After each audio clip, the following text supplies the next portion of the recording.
ይህንን ቧንቧ እዩት። አውራ ጣቴን ስጫነው በውስጥ ያለው ውጥረት ይጨምራል። ልክ እንደዚሁ በሰውነታችን ውስጥ ያሉ የደም ስሮች ሲጠቡ ልባችን ደምን ለመግፋት እንደ እብድ መታገል ይጀምራል። ይህ ነው እንግዲህ ሃይፐርቴንሽን ወይንም የደም ግፊት የምንለው። ዛሬ ስለዚሁ ጸጥተኛ ገዳይ እንጨዋወታለን። ብዙዎቻችሁ ወደ ክሊኒክ ስትመጡ ዶክተር ቁጥሬ ስንት ሆነ ትላላችሁ። ሐኪሙ 120 በ80 ሲላችሁ ልክ ፈተና 100 እንዳገኘ ተማሪ ደስ ይላቸዋል። ለመሆኑ እነዚህ ቁጥሮች ምን ማለት ናቸው? የላይኛው ቁጥር እንደ ሕክምና አጠራሩ ሲስቶሊክ ተብሎ የሚጠራ ሲሆን ልባችሁ ደም ሲረጭ የሚፈጠረው ከፍተኛ ግፊት ነው። የታችኛው ደግሞ እንደ ሕክምና አጠራሩ ዳይስቶሊክ ተብሎ የሚጠራ ሲሆን ይህ ደግሞ ልባችሁ በምትረጭበት መሃል ዘና ሲል ያለው ሰላማዊ ግፊት ነው። ቁጥሩ ከ140 በ90 ካለፈ ግን የደም ስሮቻችሁ ልክ እንደተጨናነቀ የአዲስ አበባ አውቶቡስ እየጮኸ ነው ማለት ነው። ይህ በሚሆንበት ጊዜ የደም ስሮች ግድግዳ መጎዳት ይጀምራል። የደም ግፊት በሽታ ለምን ጸጥተኛ ገዳይ ተባለ? የደም ግፊት በጣም ጨዋና ኮስታራ በሽታ ነው። እንደ ጉንፋን አያነጥሶትም፣ እንደ ወባ አያንቀጠቅጦትም። በሰውነቱ ውስጥ ተደብቆ ለቅሶ ሳይደርስ ድንገት የሚመጣ እንግዳ ነው። ብዙ ሰዎች እኔ እኮ ራሴን ካላዞረኝ ግፊት የለብኝም ይላሉ። ስህተት። ግፊት ምልክት የሚያሳየው ኩላሊትን ሲያቆስል፣ ልብን ሲያደክም ወይንም አእምሮ ውስጥ ስትሮክ ሲፈጠር ብቻ ነው። ለዚህ ነው በየጊዜው መለካት ያለብን። በነገራችን ላይ በክሊኒክ ስንለካ የነጭ ጋውን ሲንድረም ወይንም ዋይት ኮት ሃይፐርቴንሽን የሚባል ነገር አለ። ታካሚው ሐኪሙን ሲያይ ብቻ ደንግጦ ግፊቱ ይጨምራል። ስለዚህ ቤት ውስጥ በተረጋጋ መንፈስ መለካት ይመረጣል። የደም ግፊትን የሚቀሰቅሱ ዋና ዋና ወንጀለኞችን እንይ። አንደኛው ጨው፣ ሶዲየም። ጨው በሰውነት ውስጥ ውሃ ይይዛል። ብዙ ውሃ በደም ስር ውስጥ ሲኖር ደግሞ ግፊቱ ይጨምራል። ልክ በጠበበ መንገድ ላይ ብዙ መኪና ማሽከርከር ማለት ነው። ሁለተኛው ጭንቀት፣ ስትረስ። ስትጨነቁ ኮርቲሶል የተባለ ሆርሞን ይረጫል። እሱ ደግሞ የደም ስሮችን ያጠባል። ሶስተኛው ቦርጭና ቅባት። በደም ስር ውስጥ የሚከማች ስብ መንገዱን ስለሚያጠበው ልብ በኃይል እንድትመታ ያስገድዳታል። ታዲያ መፍትሄው ምንድነው? በየቀኑ ጠዋት የምትጧት የደም ግፊት መድኃኒት ብቸኛ አማራጭ እንዳልሆነች ያውቃሉ? ዛሬ ሳይንሳዊ ጥናቶች የተረጋገጡላቸውን ነገር ግን ብዙ ሰው የማያውቃቸውን 8 አስደናቂ ልዕለ ሻዮች ደረጃ በደረጃ እናያለን። እንዲሁም በኢትዮጵያ ገበያ ካላቸው ተደራሽነት ጋር ከዝቅተኛው እስከ ከፍተኛ ውጤታማነታቸውን ከ10 በደረጃ አስቀምጠናቸዋል። ይህ ቻናል ጤናማና ደስተኛ ህይወት ለመምራት የሚያስችሉ ተግባራዊ ጤና ምክሮችን፣ የአኗኗር ዘይቤዎችንና ሳይንሳዊ መረጃዎችን በመስታወት ጥራት የሚያሳዩት መድረክ ነው። የደረጃ ሰንጠረዣችንን በቁጥር 8 እንጀምራለን። እሱም የይርባ ማቴ ሻይ ነው። ይህንን በዓለም አቀፍ ደረጃ በከፍተኛ ሁኔታ የሚወደሰውን የደቡብ አሜሪካ ተክል ለደም ግፊት በ10.5 ብቻ የሰጠሁት ለምንድን ነው? በሶሻል ሚዲያ ላይ ያሉ አስተዋዋቂዎች ተአምረኛ ቅጠል ቢሉትም እኛ የጤና ባለሙያዎች የምንመረምረው በክሊኒካዊ መረጃ እንጂ በገበያ ማስታወቂያ አይደለም።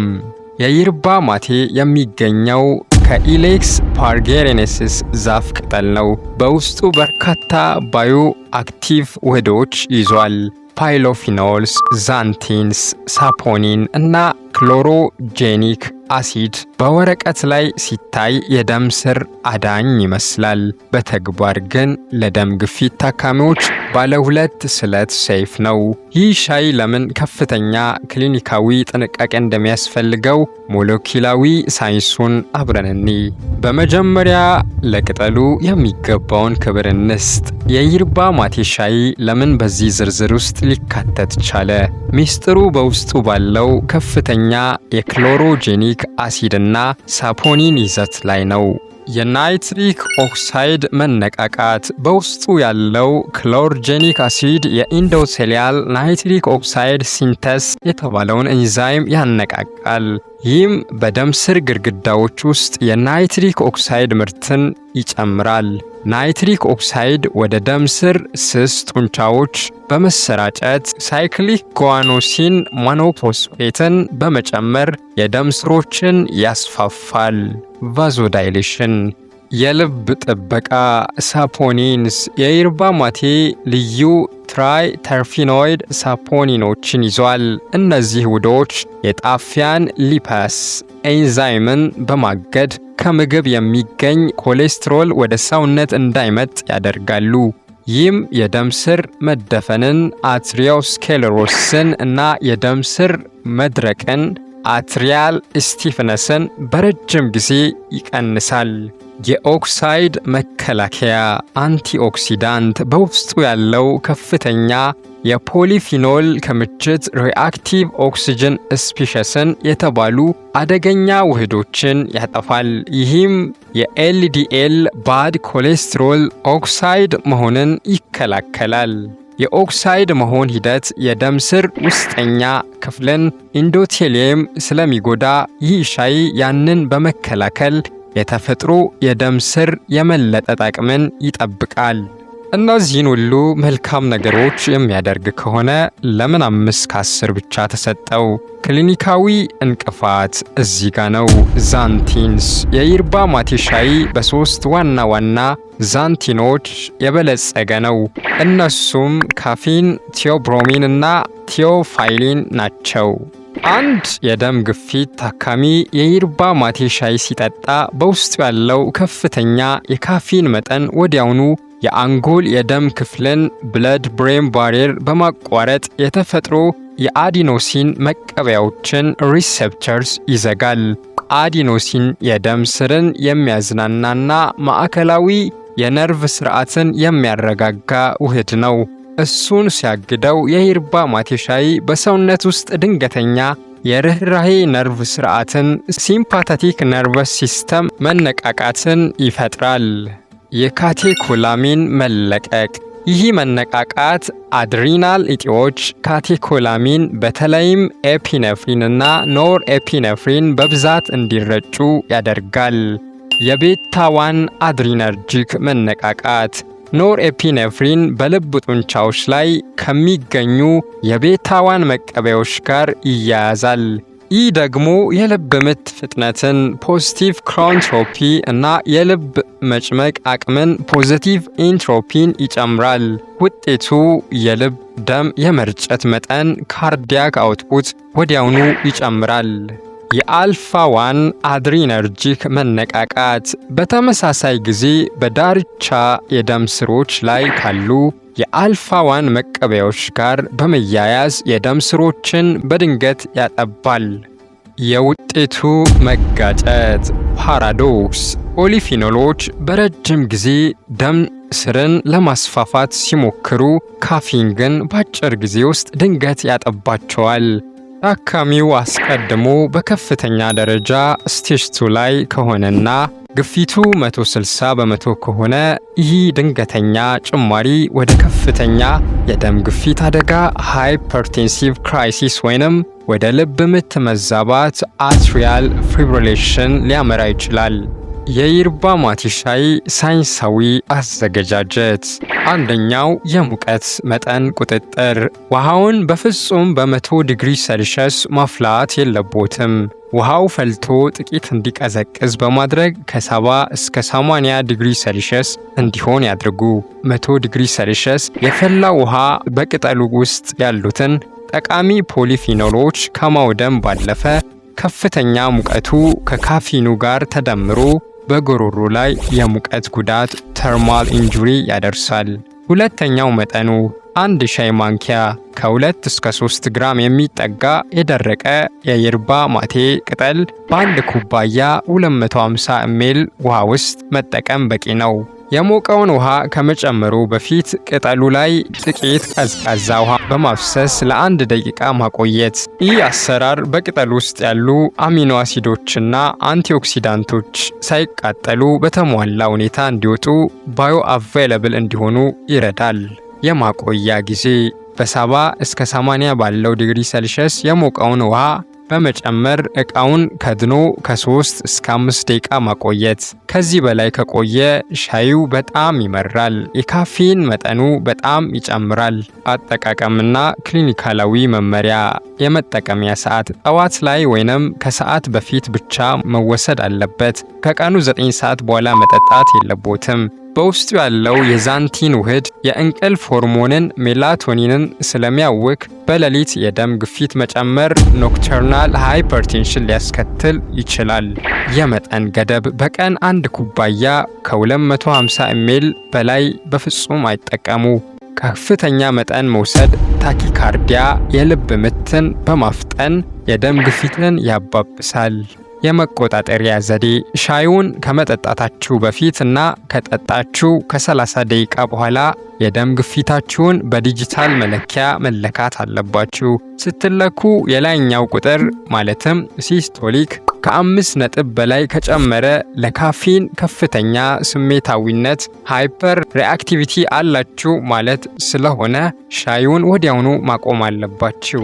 አቅርቦትና ተደራሽነት በኢትዮጵያ ላላችሁ ይህ ተክል በሀገራችን አይበቅልም። እንደ መርካቶ ወይንም ሾላ ባሉ ባህላዊ የቅጠላ ቅጠል ገበያዎች ውስጥ በጭራሽ አይገኝም። አዲስ አበባ ውስጥ ባሉ ከፍተኛ የውጭ ምርት መሸጫ ሱፐርማርኬቶች ለምሳሌ ቦሌ አካባቢ ያሉ አስመጪ ሱቆች መፈለግ አለባችሁ። ሌላኛው የተሻለ አማራጭ የድንበር ተሻጋሪ ኢኮመርስ ድረገጾችን መጠቀም ነው። እንደ ዩባይ ኢትዮጵያ ያሉ ድረገጾች የአርጀንቲና ወይንም የብራዚል ጥራት ያላቸው ብራንዶችን በቀጥታ ወደ አዲስ አበባ ያመጣሉ። ከኢትዮጵያ ውጪ ላላችሁ ደግሞ እጅግ በጣም በቀላልና በስፋት ይገኛል። አሁን የምናየው በደረጃችን 7ኛ ላይ የተቀመጠውን የሴሎን ሻይ ነው። ይህ ሻይ ስሪላንካ የቀድሞዋ ሴሎን ተራሮች የሚሰበሰብ የኪሚሊያ ሲኒንሰስ ዝርያ ነው። ለደም ግፊት ታካሚዎች የሰጠውት ውጤት 6 ከ10 ነው። ከይርባ ማቴ ከፍ ያለ ነጥብ ያገኘበት ምክንያት በውስጡ ያለው የካፊን ተጽዕኖ አነስተኛ በመሆኑና የደም ስሮችን የመጠበቅ ክሊኒካዊ አቅሙ የተሻለ ስለሆነ ነው። የሴሎን ሻይ ለደም ግፊት እንዴት ይሰራል? ዋናው ሚስጥር ካቴኪን በተለይም ኢፒጋሎ ካቴኪን ጋሌት እና ቲኤፍሌቪን በተባሉ ጠንካራ አንቲኦክሲዳንቶች የተሞላ መሆኑ ነው። የናይትሪክ ኦክሳይድ መነቃቃት ካቴኪኖች በደም ስር ውስጠኛ ሽፋን ኢንዶቴሊየም ላይ ናይትሪክ ኦክሳይድ ምርትን ይጨምራሉ። ናይትሪክ ኦክሳይድ ቫዞ ዳይሌሽን የደም ስር ጡንቻዎችን ዘና በማድረግ የደም ፍሰት በሰላም እንዲጓዝ ያደርጋል። ኤሲ ኢኒቢሽን መጠነኛ እገዳ ሴሎን ሻይ በሰውነታችን ውስጥ የደም ስርን የሚያጥበውን አንጂዮቴንሲን ኮንቨርቲንግ ኢንዛይም የተባለውን ሆርሞን በትንሽ የማገድ ባህሪ አለው። ይህ አሰራር ልክ ዘመናዊው የደም ግፊት መድኃኒት ለምሳሌ ኢናላፕሪል ወይንም ሊስኖፕሪል ከሚሰራው መንገድ ጋር ይመሳሰላል። የደም መርጋትን መከላከል አንቲ ፕላትሌት በውስጡ ያሉ ውህዶች የደም ፕላትሌቶች እርስ በርሳቸው ተጠባብቀው የደም ስር እንዳይደፍኑ ይከላከላሉ። ይህ የደም መርጋት ስጋትን በመቀነስ በልብ ላይ የሚፈጠረውን ጫና ያቃላል። ከሴሎን ሻይ የተሟላ የሕክምና ጥቅምና አንቲኦክሲዳንት ለማግኘት አዘገጃጀቱ ጥንቃቄ ይፈልጋል። አንደኛው የውሃ ሙቀት እንደ ይርባ ማቴ ሳይሆን የሲሎን ጥቁር ሻይ ጠንካራ ውህዶችን ቲኤፍሌቪንስ ለመልቀቅ ከፍተኛ ሙቀት ይፈልጋል።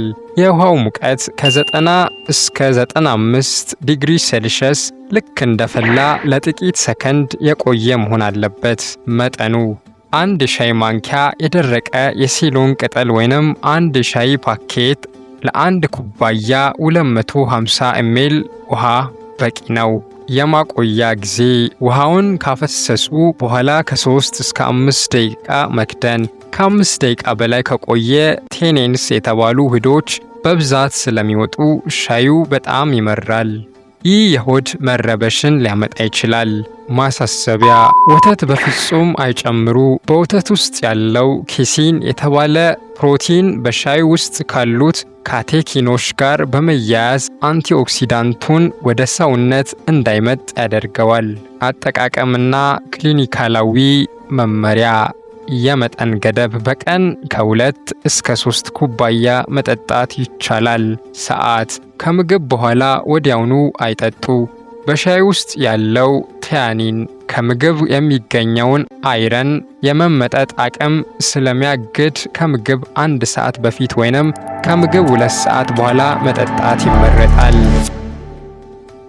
የካፊን ክትትል ምንም እንኳን ከየርባ ማቴ ቢያንስም የሲሎን ጥቁር ሻይ መጠነኛ ካፊን አለው። ስለዚህ ለካፊን ስሜታዊ ከሆኑ ዲካፍኔትድ ሲሎን ቲ ካፊን የወጣለት እንድትጠቀሙ እመክራለሁ። አቅርቦትና መግዣ ቦታ በኢትዮጵያ ላላችሁ ተደራሽነቱ መካከለኛ ቢሆንም በሀገራችን አብዛኛው የሻይ ምርት የአገር ውስጥ ቢሆንም የሲሎን ሻይ ማግኘት ግን አስቸጋሪ አይደለም። መግዣ ቦታ አዲስ አበባ ውስጥ ባሉ ትላልቅ ሱፐርማርኬቶች ለምሳሌ ሳፊር፣ ሸገር፣ ኖክ ሱፐርማርኬቶች ወይንም ቦሌ አካባቢ ባሉ አስመጪ ሱቆች ይገኛል። ታዋቂው የሊፕቶን የሎው ሌብል ሻይ የሲሎን እና የኬንያ ሻይ ቅቅል ነው። ነገር ግን 100% ፒውር ሲሎን የሚል ማህተም የአንበሳ ምስል ያለበት የስሪላንካ ቦርድ ማረጋገጫ ያላቸው እንደ ዲልማሃ፣ አህመድ ቲ ወይም ባሲለር ብራንዶችን መግዛት ይመረጣል። ከኢትዮጵያ ውጭ ላላችሁ ተደራሽነቱ እጅግ ከፍተኛ ሲሆን መግዣ ቦታ በማንኛውም የዓለም ክፍል ባሉ ሱፐርማርኬቶች በቀላሉ ማግኘት ይቻላል። አሁን የምናየው በደረጃችን 6ኛ ላይ የተቀመጠውን ሁላችንም በየኩሽናችን የምናውቀውን የሮዝመሪ ወይንም በሀገራችን አጠራር የመጥበሻ ቅጠል ሻይ ነው። ይህንን ተክል ለደም ግፊት ታካሚዎች የሰጠሁት ውጤት 6.5 ከ10 ነው። ከየርባ ማቴና ከሲሎን ሻይ ከፍ ያለ ነጥብ ያገኘበት ዋናው ምክንያት ፍጹም ካፊን አልባ በመሆኑና በውስጡ ያሉት ውህዶች የደም ስሮችን በቀጥታ ዘና የማድረግ ቫስኩላር ሪላክሴሽን አቅም ስላላቸው ነው። የመጥበሻ ቅጠል ለደም ግፊት ታካሚዎች እንዴት ይሰራል? በውስጡ 2 ታላላቅ ፌኖሊክ ውህዶች አሉት። እነሱም ሮዝማሪኒክ አሲድ እና ካርኖሲክ አሲድ ናቸው። የጭንቀት ሆርሞን ኮርቲሶል ቅነሳ። የሮዝመሪ መዓዛና ውህዶች በማዕከላዊ የነርቭ ስርዓት ላይ በመስራት የጭንቀት ሆርሞን ኮርቲሶል መለቀቅን ይቀንሳሉ። ኮርቲሶል ሲቀንስ የርህራሄ ነርቭ ስርዓት ሲምፓቲክ ድራይቭ ይረጋጋል። ይህም የደም ስሮች በድንገት እንዳይኮማተሩ ይከላከላል። የካልሲየም ፍሰትን መግታት። ጥናቶች እንደሚያሳዩት በሮዝመሪ ውስጥ ያሉ ንቁ ውህዶች ወደ ደም ስር ስስ ጡንቻዎች የሚገባውን የካልሲየም አየን ፍሰት በትንሹ ያግዳሉ። ካልሲየም ወደ ጡንቻው ካልገባ የደም ስሩ አይኮማተርም፣ ይልቁንም ይለጠጣል። የኢንዛይም መከላከያ። ልክ እንደ ሲሎን ሻይ ሁሉ ሮዝመሪም የደም ስር አጥባቢውን አንጂዮቴንሲን 2 ሆርሞን ምርት በትንሹ የማገድ ተፈጥሯዊ ባህሪ ያለው። ከመጥበሻ ቅጠል የተሟላውን አስፈላጊ ዘይቶች ኢሴንሻል ኦይልስ እና አንቲኦክሲዳንት ጥቅም ለማግኘት ይህንን የአዘገጃጀት ዘዴ ይከተሉ። 1ኛ የቅጠሉ አይነት ትኩስ ፍሬሽ ቅጠል መጠቀም ይመረጣል። ነገር ግን የደረቀውም ይሰራል። መጠኑ 1 ሻይ ማንኪያ የደረቀ ቅጠል ወይንም 1 ሙሉ ትኩስ የሮዝመሪ ዘንጋ ቅርንጫፍ ለ1 ኩባያ 250 ml ውሃ ይበቃል። ሌላኛው የውሃ ሙቀትና መክደን እጅግ ወሳኝ ነው። ውሃውን እስከ 95 ዲግሪ ሴልሺየስ አፍልተው ቅጠሉ ላይ ይጨምሩት። ውሃውን እንደጨመሩ ወዲያውኑ ዕቃውን መክደን አለቦት። ምክንያቱም ግፊቱን የሚቀንሱት ጠቃሚ ውህዶች እንደ ሲኖል እና ካምፌር ያሉ ተናኝ ዘይቶች በእንፋሎት መልክ እንዳይተኑ ለመከላከል ነው። የማቆያ ጊዜ ተሸፍኖ ከ5 እስከ 8 ደቂቃ መቆየት አለበት። አጠቃቀምና ክሊኒካዊ መመሪያ የመጠን ገደብ በቀን ከ1 እስከ 2 ኩባያ መጠጣት ይመረጣል። ሰዓት ምሽት ላይ ወይንም ከመተኛቱ በፊት መጠጣት እጅግ በጣም ጥሩ ነው። ካፊን ስለሌለው እንቅልፍ አያጠፋም፣ ይልቁኑ የደም ስሮችን በማዝናናት ሰላማዊ እንቅልፍ ይሰጣል። የሌሊት ደም ግፊትን ይከላከላል። ክሊኒካዊ ጥንቃቄ ሮዝመሪ መጠነኛ የሽንት ማሻሻያ ባህሪ ያለው፣ ስለዚህ አስቀድማችሁ እንደ ፍሩሰማይድ ላሲክስ ወይንም ሃይድሮክሎሮ ታያዛይድ ያሉ የሽንት ማሻሻያ መድኃኒቶችን የምትወስዱ ከሆነ ሰውነታችሁ እንዳይደርቅ፣ ዲሃይድሬሽን እንዳይከሰት ክትትል ልታደርጉ ይገባል። አቅርቦትና ተደራሽነት በኢትዮጵያ በሁሉም ቦታ የትም ይገኛል። እንዲሁም በሌላው ከኢትዮጵያ ውጪ ባሉ አህጉራቶችም ተደራሽነቱ እጅግ ከፍተኛ ነው።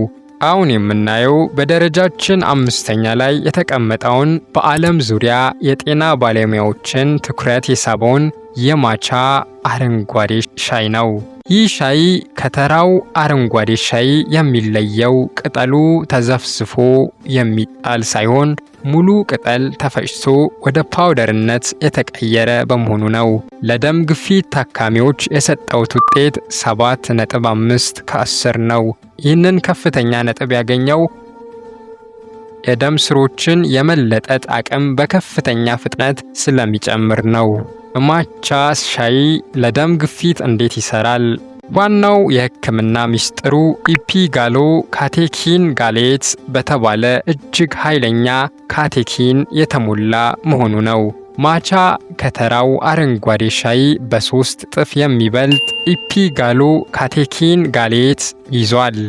የናይትሪክ ኦክሳይድ ምርትን ማሳደግ ኢፒጋሎ ካቴኪን ጋሌት በደም ስር ውስጠኛው ክፍል ላይ የፒአይ3ኬ ኤኬቲ የተባለውን የሴል ምልክት ማስተላለፊያ መንገድ ያንቀሳቅሳል።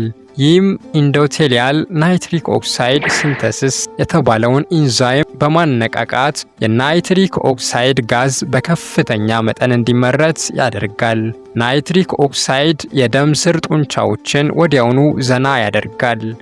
የኤል-ቲኒን እና የካፊን ጥምረት ማቻ ካፊን ቢኖረውም በውስጡ እጅግ ከፍተኛ መጠን ያለው ኤል-ቲኒን የተባለ አሚኖ አሲድ ይዟል። ኤል-ቲኒን በአንጎል ውስጥ የአልፋ ዌቭ ምርትን በመጨመር የካፊኑ የጭንቀትና የልብ ምት ማፍጠን ተጽዕኖ ሙሉ በሙሉ ያከሽፈዋል። ታካሚው ሳይደነግጥ የደም ስሮቹ ዘና ይላሉ።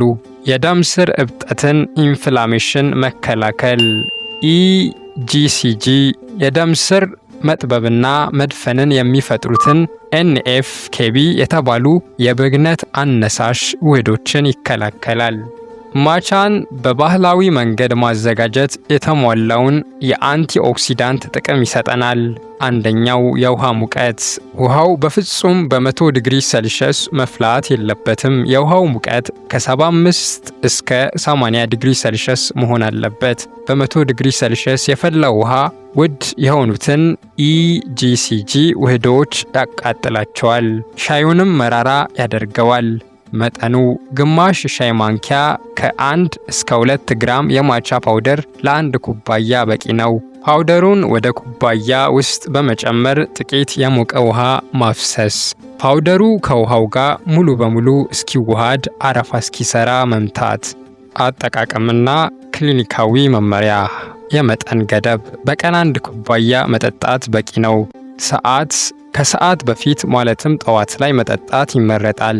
በውስጡ ያለው ኤል-ቲያኒን ቀኑን ሙሉ ትኩረትና መረጋጋትን ይሰጣል። ክሊኒካዊ ጥንቃቄ ማቻ ከፍተኛ መጠን ያለው ቪታሚን ኬ ሊኖረው ይችላል። ስለዚህ የደም ማቅጠኛ መድኃኒት ለምሳሌ ዋርፋሪን የምትወስዱ ከሆነ የማቻ ሻይ የመድኃኒቱን አሰራር ሊቀንስ ስለሚችል ጥንቃቄ ሊደረግበት ይገባል። አቅርቦትና መግዣ ቦታ በኢትዮጵያ ላላችሁ ተደራሽነቱ ዝቅተኛ ነው። በአገር ውስጥ ምርት የለም፣ በተራ ሱቆችም አይገኝም። መግዣ ቦታ አዲስ አበባ ውስጥ ቦሌ ፈረንሳይ ሌጋሲዮን ወይንም 4 ኪሎ አካባቢ ባሉ ልዩ የኦርጋኒክ ምርት መሸጫ ወይንም የውጭ ሀገር ምርቶች አስመጪ የሱፐርማርኬት ክፍሎች እንዲሁም እንደ ዩባይ ኢትዮጵያ ባሉ የኦንላይን መገበያያ ገጾች ሴሪሞኒያል ግሬድ ማቺ ወይንም ካሊናሪ ግሬድ ማቺ ብሎ በቀጥታ ማዘዝ ይቻላል። ከኢትዮጵያ ውጪ ላላችሁ ተደራሽነቱ እጅግ ከፍተኛ ሲሆን በየትኛውም የኤዥያ ማርኬት ወይንም የጤና ምርቶች መደብር ይገኛል፣ እንዲሁም በኦንላይን ይገኛል። አሁን የምናየው በደረጃችን 4ኛ ላይ የተቀመጠውን በሀገራችን ሽፈራው በዓለም አቀፍ ደረጃ ደግሞ ሞሪንጋ በመባል የሚታወቀውን ድንቅ የመድኃኒት ቅጠል ነው። ይህንን ተክል ለደም ግፊት ታካሚዎች የሰጠውት ውጤት 8 ከ10 ነው። ይህንን ከፍተኛ ነጥብ ያገኘው ፍጹም ካፊን አልባ በመሆኑ ብቻ ሳይሆን በውስጡ ያሉት ማዕድናት በሰውነታችን ውስጥ ያለውን የጨው ሶዲየም ክምችት በቀጥታ የመታገል አቅም ስላላቸው ነው። ሞሪንጋ ለደም ግፊት እንዴት ይሰራል? ዋናው ሚስጥሩ በውስጡ ባሉት 3 ታላላቅ ውህዶች ላይ የተመሰረተ ነው። እነሱም ፖታሲየም፣ ኪዌርሲቲን እና አይሶቲዮሲያኔት ናቸው። የሶዲየም ፖታሲየም ሚዛን ሶዲየም ፖታሲየም ፓምፕ። ሞሪንጋ ከሙዝ በ3 እጥፍ የሚበልጥ የፖታሲየም ክምችት አለው። ፖታሲየም ወደ ደም ውስጥ ሲገባ ኩላሊት በደም ስር ውስጥ ያለውን ትርፍ ጨው እና ፈሳሽ በሽንት መልክ አውጥታ እንድታስወግድ ያዛታል። ይህ አሰራር በደም ስር ውስጥ ያለውን የፈሳሽ መጠን ስለሚቀንስ የደም ግፊትን ወዲያውኑ ያወርዳል። የኪዌርሲቲን የደም ስር ማስታገሻ አቅም። ኪዌርሲቲን የተባለው አንቲኦክሲዳንት የደም ስር ጡንቻዎችን በቀጥታ በማዝናናት የደም ዝውውርን ያሻሽላል። በተጨማሪም የደም ስር ግድግዳዎች በማደስ የደም ስር መድረቅን አትሪያል ስቲፍነስ ይከላከላል። የግልኮስና የስብ ቁጥጥር። በውስጡ ያሉት ኦስቲዮሲያኔቶች የደም ስኳርንና ኮሌስትሮልን ስለሚቀንሱ ግፊቱ ከሜታቦሊክ መዛባት ሜታቦሊክ ሲንድረም ጋር ተያይዞ የመጣ ከሆነ ታካሚው ድርብ መፍትሄ ያገኛል። ከሞሪንጋ የተሟላውን የአንቲኦክሲዳንትና የማዕድን ጥቅም ለማግኘት የሚከተለውን አዘገጃጀት ይከተሉ። አንደኛ፣ የቅጠሉ አይነት። የደረቀው የሞሪንጋ ቅጠል ወይንም የተፈጨ አረንጓዴ ፓውደር። የውሃ ሙቀት። ውሃውን ከ85 እስከ 90 ዲግሪ ሴልሺየስ አፍልተው ለ1 ደቂቃ ያህል እንዲቀዘቅዝ ያድርጉት። በሚፈላ ውሃ ውስጥ በቀጥታ አለማፍላት ይመረጣል። መጠኑ ቅጠሉ ከሆነ 1 የሾርባ ማንኪያ፣ ፓውደሩ ከሆነ ደግሞ 1 የሻይ ማንኪያ ለ1 ኩባያ 250 ml ውሃ በቂ ነው። የማቆያ ጊዜ። ውሃውን ካፈሰሱ በኋላ ዕቃውን ከድኖ ከ5 እስከ 7 ደቂቃ ማቆየት። ፓውደሩ ከሆነ በደንብ አዋህዶ መጠጣት። ቅጠሉ ከሆነ ደግሞ አጥልሎ ማቅረብ። ጣዕሙን ለማስተካከል ጥቂት ጠብታ የሎሚ ጭማቂ መጨመር ይቻላል። ሎሚው ራሱ ቪታሚን ሲ ስላለው የብረት መመጠጥን ይረዳል። አጠቃቀምና ክሊኒካላዊ መመሪያ። የመጠን ገደብ። በቀን 1 ኩባያ መጠጣት በቂ ነው። ሰዓት። ከምግብ በኋላ ወይንም ማታ ከመተኛቱ በፊት መጠጣት ይቻላል። ካፊን ስለሌለው ለምሽት አጠቃቀም ፍጹም ተስማሚ ነው። እጅግ ወሳኝ ክሊኒካዊ ጥንቃቄ። ሞሪንጋ የደም ስኳርን ብላድ ግልኮስን በከፍተኛ ሁኔታ የመቀነስ ባህሪ ያለው። ስለዚህ አስቀድማችሁ የኢንሱሊን መርፌ ወይንም የስኳር መድኃኒት ለምሳሌ እንደ ሜትፎርሚን የምትወስዱ ከሆነ የስኳር መጠን መውረድ ሃይፖግላይሲሚያ እንዳይከሰት ጥንቃቄ ሊደረግበትና ክትትል ሊደረግበት ይገባል። በተጨማሪም ነፍሰ ጡር እናቶች ማህፀንን የማኮማተር ባህሪ ሊኖረው ስለሚችል እንዳይወስዱት ይመረጣል። አሁን የምናየው ወደ ዋናው የደረጃ ሰንጠረዥ አናት ላይ ከሚመሩን 3 ታላላቅ ሻዮች መካከል የመጀመሪያውን ነው። እሱም በየቤታችን ለቡና ማጣፈጫነት የምንጠቀመው ኮረሪማ ወይንም ሄል ካርድመም። ይህንን ተክል ለደም ግፊት ታካሚዎች የሰጠውት ውጤት 8.5 ከ10 ነው። ይህንን እጅግ ከፍተኛ ነጥብ ያገኘው በውስጡ ያሉት ውህዶች በሰውነታችን ውስጥ እንደ ተፈጥሮ የሽንት ማሻሻያ ናቹራል ዳዩሬቲክስ በመሆን ልብን ካላስፈላጊ ፈሳሽ ጭነት ነፃ የማድረግ ክሊኒካዊ አቅም ስላላቸው ነው። ኮረሪማ ለደም ግፊት እንዴት ይሰራል? በውስጡ ሁለት ዋና ዋና ተናኝ ዘይቶች ኢሰንሻል ኦይልስ አሉት።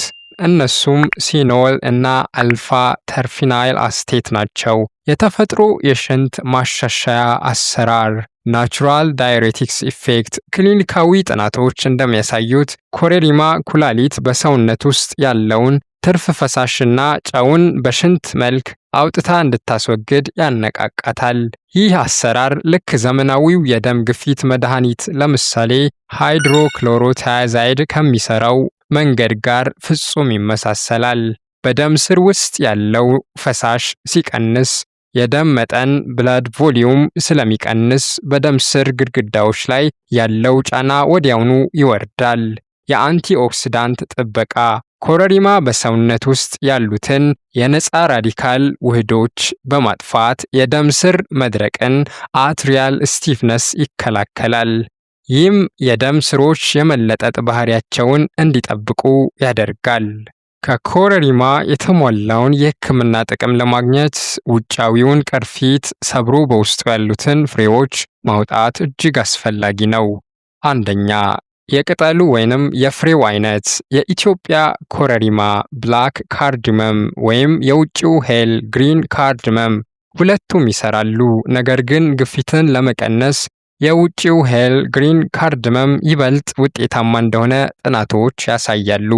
አዘገጃጀት ከ3 እስከ 4 የሚሆኑ የሄል ፍሬዎችን ወይንም አንድ መካከለኛ የኮረሪማ ፍሬ ውጫዊ ቅርፊቱን በመውቀጫ ቀለል አድርጎ በመስበር ውስጠኛው ጥቁር ፍሬ እንዲታይ ማድረግ።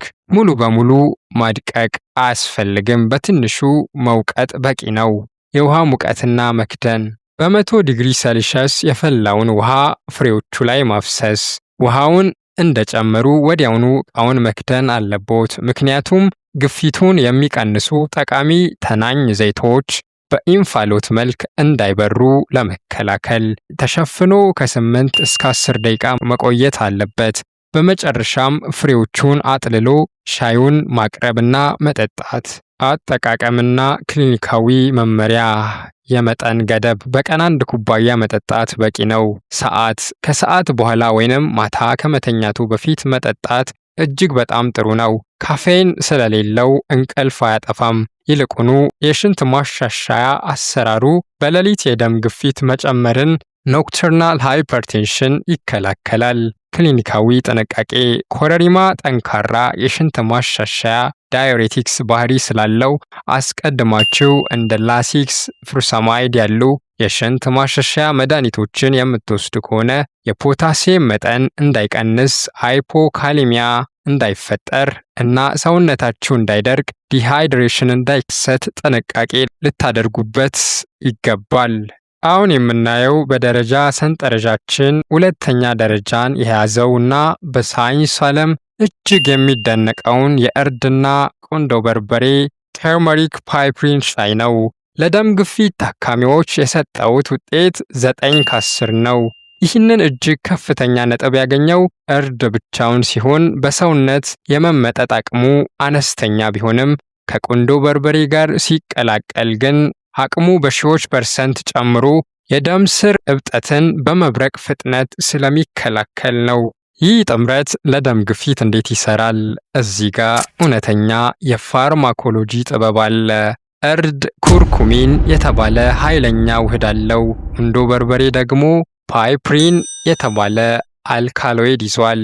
የባዮ አቬይላቢሊቲ ማደግ ኩርኩሚን በጉበት ውስጥ ግሉኮኒዴሽን በሚባል ሂደት በፍጥነት ስለሚወገድ ብቻውን ቢጠጣ ወደ ደም የመግባት አቅሙ በጣም ደካማ ነው። ነገር ግን የቁንዶ በርበሬው ፓይፕሪን በጉበት ውስጥ ያለውን ይህንን ሂደት የሚያከናውን ዩጂቲ ኢንዛይም ጊዜያዊ በሆነ መልኩ ያግደዋል። ውጤቱ የኩርኩሚን ወደ ደም የመግባት አቅም በ2000% ይጨምራል። የደም ስር እብጠትን ማከም አንቲኢንፍላማቶሪ የደም ግፊት ዋነኛው መንስኤ የደም ስር ውስጣዊ ሽፋን ማበጥ እና መደርደር ቫስኩላር ኢንፍላሜሽን ነው። ኩርኩሚን NF-kB የተባለውን የብግነት ማስተላለፊያ መንገድ በማገድ የደም ስሮችን ወዲያውኑ ያረጋጋል። የመለጠጥ አቅማቸውን ያድሳል። የናይትሪክ ኦክሳይድ ማሳደግ። ይህ ውህደት የናይትሪክ ኦክሳይድን ምርት በመጨመር የደም ስሮችን በስፋት ይከፍታል። የዚህን ሻይ የተሟላ የሕክምና ውጤት ለማግኘት የሁለቱ ውህዶች መጠን እና አዘገጃጀት መስተካከል አለበት። መጠኑ ግማሽ የሻይ ማንኪያ ንጹህ የእርድ ፓውደር እና 1 ቁንጥጫ የተፈጨ ጥቁር ቁንዶ በርበሬ። የቁንዶ በርበሬው መጠን መብዛት የለበትም። በ100 ዲግሪ ሴልሺየስ የፈላውን ውሃ ቅመሞች ላይ ማፍሰስ። ኩርኩሚን በሙቀት ውስጥ የተሻለ ይሟሟል። ውሃውን ካፈሰሱ በኋላ በደንብ አዋህዶ ዕቃውን ከድኖ ከ8 እስከ 10 ደቂቃ ማቆየት። ኩርኩሚን በቅባት ውስጥ የሚሟሟ ፋት ሶለብል በመሆኑ ጥቂት ጠብታ ወይራ ዘይት ወይንም ግማሽ የሻይ ማንኪያ የኮኮናት ዘይት ሻይ ላይ መጨመር ወደ ደም የመግባት አቅሙን ይበልጥ ፍጹም ያደርገዋል። አጠቃቀምና ክሊኒካዊ መመሪያ። የመጠን ገደብ። በቀን 1 ኩባያ መጠጣት በቂ ነው። ሰዓት ጠዋት ከቁርስ በኋላ ወይንም ማታ ከመተኛቱ በፊት መጠጣት ይቻላል። እጅግ ወሳኝ ክሊኒካዊ ጥንቃቄ። እርድ የደም ፕላትሌቶች እንዳይጣበቁ የማድረግ አንቲፕላትሌት ከፍተኛ ባህሪ ያለው። ስለዚህ አስቀድሞ የደም ማቅጠኛ መድኃኒቶችን ለምሳሌ እንደ አስፕሪን፣ ዋርፋሪን የሚወስዱ ከሆነ የደም መፍሰስ ብሊዲንግ ስጋት እንዳይኖር ክትትል ሊደረግ ይገባል። እንዲሁም ይሄ ሻይ ለብረት አይረን መመጠጥ እንቅፋት ሊሆን ስለሚችል የደም ማነስ አኔሚያ ያለባችሁ ታካሚዎች ጥንቃቄ ማድረግ አለባችሁ።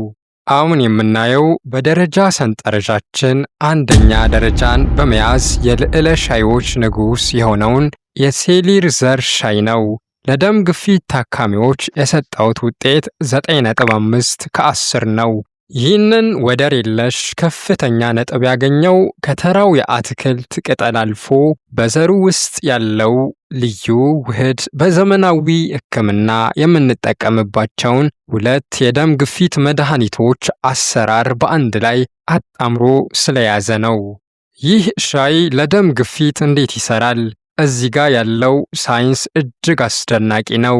የሴሊር ዘር 3N ቡታይል ፋታላይድ ወይንም NBP የተባለ በጣም ልዩና ንቁ የሆነ ፋይቶ ኬሚካል ውህድ ይዟል። የካልሲየም ቻናል ማገጃ 3NB ውህድ ልክ እንደ ዘመናዊው የደም ግፊት መድኃኒት አሚሎዲፒን ይሰራል። ወደ ደም ስር ስስ ጡንቻዎች የሚገባውን የካልሲየም ፍሰት በመግታት የደም ስር ጡንቻዎች በኃይል እንዳይኮማተሩ ያግዳል። ይህ አሰራር የደም ስሮችን በስፋት ይከፍታል። ፖተንት ቫዞዳይሌሽን ኢፌክቱን ከፍ ያደርጋል። የተፈጥሮ የሽንት ማሻሻያ ናቹራል ዳዩሬቲክስ። ከተጨማሪ አሰራሩ ደግሞ ልክ እንደ ሃይድሮክሎሮታያዛይድ በኩላሊት ውስጥ ያለውን ትርፍ ፈሳሽና ጨው ያስወግዳል። ነገር ግን ትልቁ ጥቅሙ የሰውነት ጠቃሚ ማዕድናትን እንደ ፖታሲየምና ሶዲየም ሳይንሳዊ ሚዛናቸውን ሳያዛባ ፈሳሹን ብቻ ማስወገዱ ነው። የደም ፍሰት መከላከል 3NB በአንጎል ውስጥ ያለውን የደም ዝውውር በማሻሻል በከፍተኛ ደም ግፊት ምክንያት የሚመጣውን ስትሮክ ስጋት በከፍተኛ ሁኔታ ይቀንሳል። የሴሊር ዘር በጣም ጠንካራ በመሆኑ ሙሉውን ጥቅምና ዘይት ለማግኘት ይህንን አዘገጃጀት መከተል ግድ ይላል። የሴሊር ዘር ውሃ ከመጨመሩ በፊት ፍሬዎቹን በሙቀጫ ቀለል አድርጎ በመውቀጥ መሰንጠቅ ያስፈልጋል። ይህ አሰራር በውስጡ ያለውን 3NB ውህድ በቀላሉ ወደ ውሃ ውስጥ እንዲወጣ ያደርጋል። የውሃ ሙቀት ሙሉ በሙሉ የፈላ ውሃ ማለትም 100 ዲግሪ ሴልሺየስ በዘሮች ላይ ማፍሰስ። ውሃውን እንደጨመሩ ወዲያውኑ ዕቃውን መክደን አለቦት። ምክንያቱም 3NB ቮላታይል ውህድ በመሆኑ በእንፋሎት እንዳይበን ለመከላከል ነው። ተሸፍኖ ከ10 እስከ 15 ደቂቃ ረዘም ላለ ጊዜ መቆየት አለበት። ጣዕሙ ትንሽ ጠንካራ ሊሆን ስለሚችል ጥቂት ማር መቀላቀል ይቻላል። አጠቃቀምና ክሊኒካዊ መመሪያ። የመጠን ገደብ በቀን 1 ኩባያ መጠጣት ሙሉ በሙሉ በቂ ነው። ጠዋት ላይ ወይንም ከሰዓት በኋላ መጠጣት ይመረጣል። ክሊኒካዊ ጥንቃቄ የሴሊር ዘር እጅግ ኃይለኛ የተፈጥሮ መድኃኒት ነው። ስለዚህ አስቀድማችሁ የደም ግፊት መድኃኒቶችን በተለይም አሚሎዲፒን፣ ኒፊዲፒን ወይንም ዳዩሬቲክስ የምትወስዱ ከሆነ ሁለቱ በአንድ ላይ ተደምሮ የደም ግፊትን ከተገቢው በላይ በከፍተኛ ሁኔታ እንዳያወርዱት ሃይፖቴንሽን እንዳይፈጠር ጥብቅ ክትትልና የሕክምና ማስተካከያ ያስፈልጋል። እንዲሁም ነፍሰ ጡር እናቶች ማህፀንን ሊያነቃቃ ስለሚችል በፍጹም መውሰድ የለባችሁም። አቅርቦትና መግዣ ቦታ በኢትዮጵያ ላላችሁ ተደራሽነቱ መካከለኛ ነው። የሴሊር ቅጠል በየአትክልት ስፍራው ቢኖርም የደረቀው ፍሬ ወይንም ዘሩ ግን በተራ ሱቆች አይገኝም።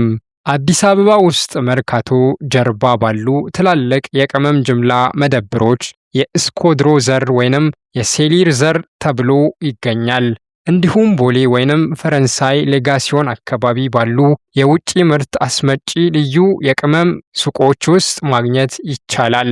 ይበልጥ አስተማማኙ መንገድ ግን እንደ ዩባይ ኢትዮጵያ ባሉ የኦንላይን ገጾች ኦርጋኒክ ሆል ሴሊር ሲድ ተብሎ የሚሸጡትን የውጭ ብራንዶች ማዘዝ ነው። ከኢትዮጵያ ውጭ ላላችሁ ተደራሽነቱ እጅግ ከፍተኛ ነው። በማንኛውም የዓለም ክፍል ባሉ ሱፐርማርኬቶች ማግኘት ይቻላል። ውድ ተመልካቾቼ የደም ግፊትን መድኃኒት ከመጀመራችን በፊት በተፈጥሮ በምግብና በአኗኗር ዘይቤ ለመቆጣጠር መሞከር የህይወት ለውጥ ቋሚ ምዕራፍ ነው። ዛሬ ያየናቸው እነዚህ 8 ልዕለ ሻዮች ግፊትን በሳይንሳዊ መንገድ ለመቀነስ የምንጠቀምባቸው ድንቅ የተፈጥሮ ጋሻዎቻችን ናቸው። አሁን ደግሞ የእናንተ ተራ ነው። ከእነዚህ 8 ሻዮች ውስጥ ለእናንተ አዲስ የሆነባችሁ የትኛው ነው? የትኛውንስ በቤታችሁ ሞክራችሁ ለውጥ ለማየት አሰባችሁ? በተለይ ደግሞ ይህንን የጤና ትምህርት ቪዲዮ ከየትኛው የዓለም ክፍል ሆናችሁ ነው የምትመለከቱት? ያላችሁበትን አገር ወይንም ከተማ ከታች ባለው የአስተያየት መስጫ ኮሜንት ሴክሽን ላይ ጻፉልኝ። እያንዳንዱን ኮሜንት እኔ ራሴ እያነበብኩ እመልሳለሁ። ይህንን ጠቃሚ የሕክምና መረጃ ለብዙዎች እንዲደርስ እና የሰዎችን ሕይወት እንዲታደግ ቪዲዮን ላይክ እና ሼር ማድረጋችሁን አትርሱ። ለዚህ ቻናል አዲስ ከሆናችሁ ደግሞ በየሳምንቱ የሚለቀቁ ሳይንሳዊ የጤና ትምህርቶች እንዳያመልጧችሁ አሁኑኑ ሰብስክራይብ በማድረግ የደወል ምልክቱን ይጫኑ። ሰውነቱ ብቸኛ የመኖሪያ ቤት ሆነው በጥንቃቄ ያዙት። በሚቀጥለው ቪዲዮ በሌላ አሳታፊ የጤና ርዕስ እስክንገናኝ ድረስ ጤናችሁ ይብዛልኝ።